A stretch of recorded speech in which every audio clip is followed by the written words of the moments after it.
Hey loves, I am back on another Sunday in my car right after church. Church was great. It's funny because, and this happens so many times, like when you're in fellowship, of course, the things that you're like praying about and the things that you're thinking about are the things that are on your heart. A lot of times you'll come to a meeting place like this and that'll be exactly what is talked about. And it just shows that, you know, you're all in alignment, you're all in fellowship, you're all on the same wavelength, whatever you'd like to call it. And especially doing this vlog, I go to bed with a lot of different ideas on my mind, a lot of different topics, and I try not to make it too scheduled or not predictable isn't the word, but just not too scheduled and too tight. I really try to make this spontaneous as to whatever is really happening at this point in my life right this second. So I don't want to map out like topics. I just want whatever is relevant for me right now. I want that to be spoken about. And last night I went to bed and I was just heavily thinking about like boundaries and setting those for yourself and setting those with other people. And I know that it's something that I've struggled with for a long time in my life. Setting those boundaries and letting people know and have a clear-cut idea of where you're at. It's something that I was always the people pleaser who didn't want to hurt anyone's feelings, who didn't want anyone to be upset with me, who, wanted to do everything in my power so that everybody else was happy. And all in all, I ended up forgetting about myself for so long. And, part of setting those boundaries as a woman, I think especially, is finding your voice. And I think for us in today's society, it can be really tough sometimes to navigate, speaking up and finding our voice without being labeled as something that small-minded people would like to label us. And I think a lot of it is media, a lot of it is just, are things that have been passed down historically and from people who haven't evolved in the sense of knowing that, myself as a woman can speak up for myself, can speak passionately, can have an emotional release, and that doesn't mean that that's all that I am. I'm proud of my emotions at this point in my life. I'm proud of the way I have been able to hone in on them and not let it overtake my life, but not hide them either. I think for so long I tried to hide them because it was always looked at as a negative, and now I thank God for that sensitivity and for those emotions, because I wouldn't be the person that I am without them. So when someone tries to throw it out there, I don't take it as a negative anymore. I'm grateful for having, for being able to tap into that. A lot of people can't. A lot of people are so jaded that they can't tap into their emotions. They can't tap into that sensitivity for others and that empathy for others. And I'm grateful that I'm able to,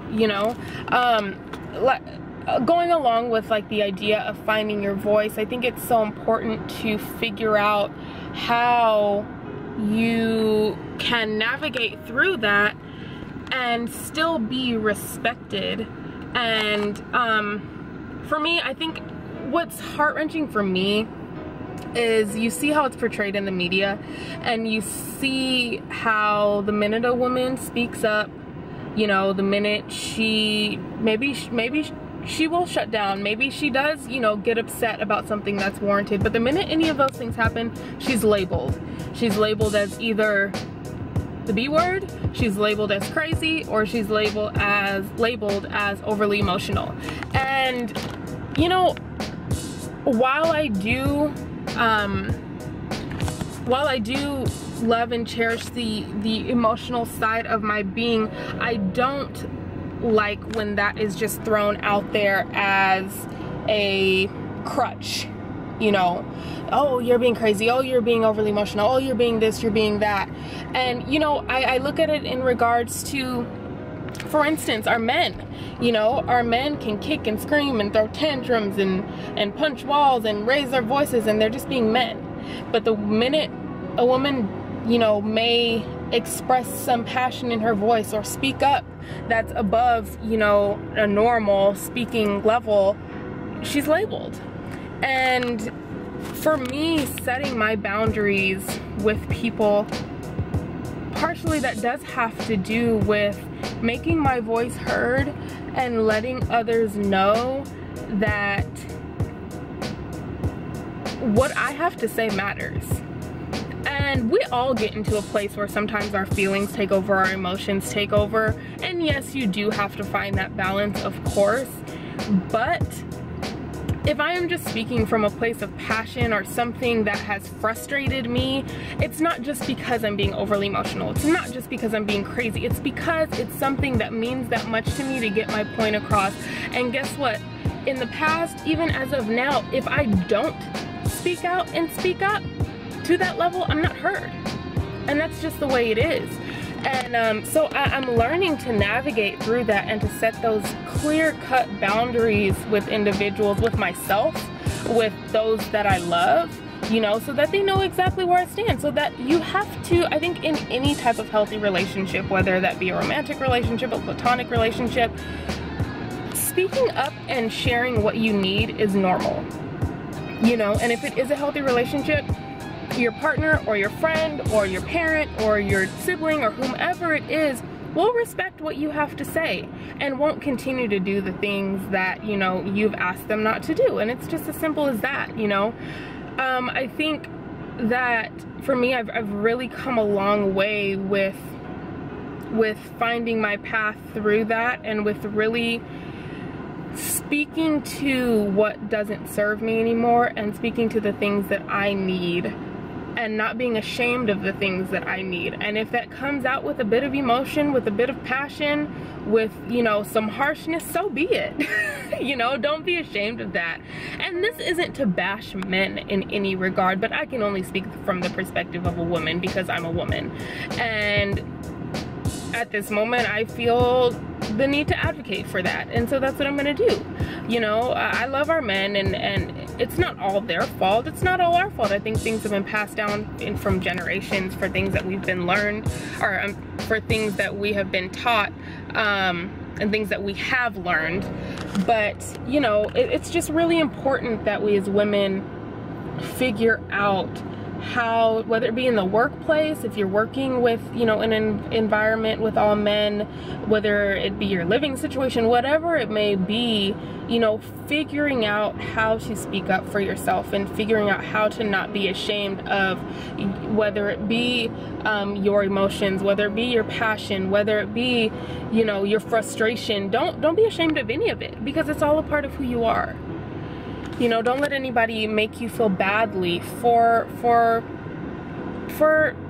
having those things be a part of your essence. Setting those boundaries for us, it's funny because Pastor was talking about today, the things that you have allowed in your life are the things that have stayed in your life. Everything that is going on right now is because you've allowed it. And that goes right along with setting boundaries, whether that be with yourself. All the bad habits you've allowed yourself to continue to perpetuate, those are the things that are continuing to manifest in your life. All of the things that you've allowed from, you know, that boss or that mate or that friend or whatever, those are all things that continue to happen because you've allowed it, because you didn't speak up and say no. This doesn't align with who I am. So, you know, it was just interesting that he went into that today and just talked about the things that we allow and the things that we, you know, settle into, and how we can break those habits and break those chains and make sure that, you know, we're using our voice for good, and we're breaking bad habits, and we're having healthy relationships in whichever form or fashion that may be. So, you know, this theme, as it seems that it's happened in the past, will probably follow me all throughout the week, of setting those boundaries for us, especially for us as women, because that's just really what's on my heart right now. And I hope that someone was able to get from this what they needed, and they're able to either walk away or speak up or find something that is, you know, serving to their soul and their being, and is encouraged to do so for their own sanity, you know, for your own health and wellness. I hope that you are able to find the strength to begin to set those healthy boundaries and begin to speak up for yourself. Hi, loves.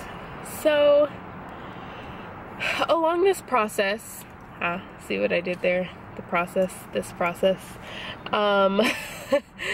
I would like to be as transparent as possible. I just got out of a therapy session.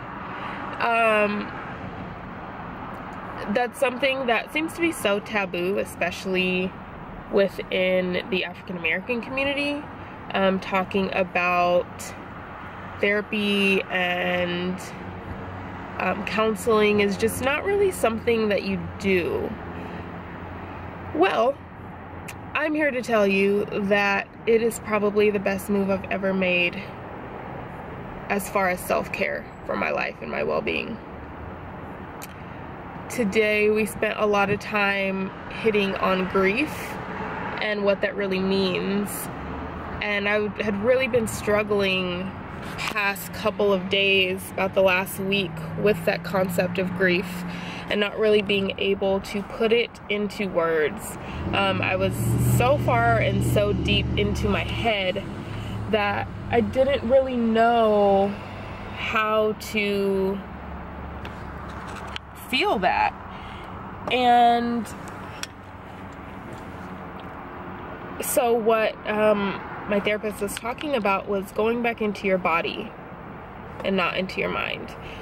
Now, I struggle with going into my body and asking my body what it needs, because for so long I was told that your body doesn't know what it needs. For so long I was under the impression that my body was what was wrong with me, and that in fact is not the case. My body knows exactly what it needs, and I've talked about this concept a lot, but it's so true and it's so telling in dealing with this grief. And of course it's something I've talked about as well before with the loss of my grandma. It's something that I haven't known how to conceptualize. I just have been having these, I guess you can call them existential crises where they're just breakdowns and I just don't know what to do with them. And so that's kind of what we dealt with today, and I got a really powerful message from what we talked about. And it's funny that this week I was kind of talking about boundaries, and last week I was talking about letting go, because both of those things came up today, and they weren't planned at all, but both of those things definitely came up today. And particularly the letting go portion, but also the portion about the boundaries, because like I mentioned, it's something that I've really struggled with. And there was a portion in time where I decided to kind of take care of myself and separate myself, and I had a lot of guilt because of that. And you know, the takeaway is, as we all know, and I think we've all heard by this time, is just that you have to take care of yourself first. You have to set those boundaries for yourself so that you can, in fact, be a light to someone else. If I don't pour into myself, how in the world am I going to be of any good or any use to anybody else? And I had to come to terms with that, with not feeling like that was selfish. I had a lot of guilt over feeling like taking care of myself was selfish. And I've gotten really good over the years with blaming myself for things. And that's something that I'm really working on not doing. And in setting those boundaries and looking back at the boundaries that I did set, I am now grateful for them. And I've also learned to set them earlier so that you can enjoy the rest of what you want to enjoy with people. It's very difficult to enjoy others when you don't have the boundaries set within yourself, and you just extend yourself too far and too long and then have nothing left to give yourself. Part of that speaking up and those setting those boundaries has a lot to do with, again, asking your body what it needs and releasing that. I think for me, for so long, I was under the impression that when you're kind of going through this emotional crisis, that, oh my gosh, everything's happening to me, everything's happening right now, and it's not happening to me. You know, it's already happened. It's already within my body. It's already settled into that nervous system that is so locked up, and that's probably why I or whomever else is dealing with the same thing is in so much pain, because it is locked in your system, and you have this fear of letting it go. You have this fear of feeling it, And for me, my fear was that my body, physically, that I wouldn't be able to handle it. But I have since learned and come to the realization that my body can handle whatever it is that it's ready to present to me. And in that, I have realized that, again, these things aren't happening to me. They've already happened. In order for me to heal from them, I have to speak up, and they're going this way, not this way. So they're not coming back inward. They've already come inward. They've already settled in here. Now it's time for them to come back out. And that's a part of speaking up. That's a part of letting your voice be heard, and letting it be known that, okay, even if it's to yourself, that it's time, it's okay, I can come this way. You know, these things that have happened that have been devastating, that I'm grieving, that, you know, whatever it is, those things have already happened. You've already felt the hardest impact of those issues. Now it's time to figure out how to purge those issues. And I really had a revelation today about that.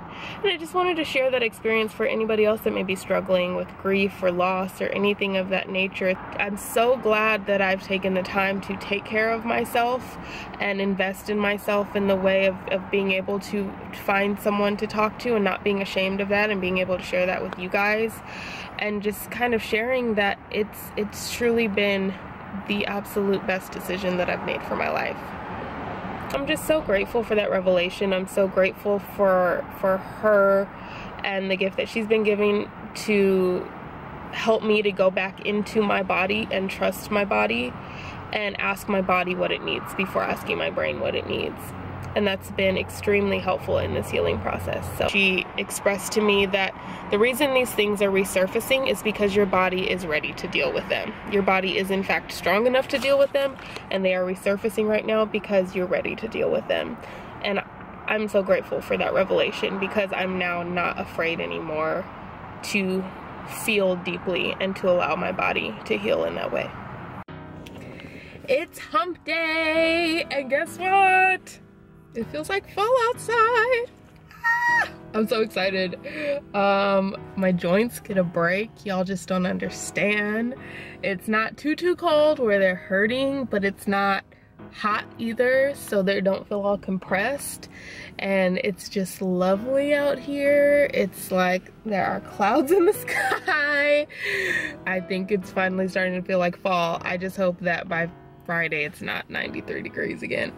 And yes, I am that person that the minute I see a cloud in the sky, I pull out my scarf, because that's just what I do, okay?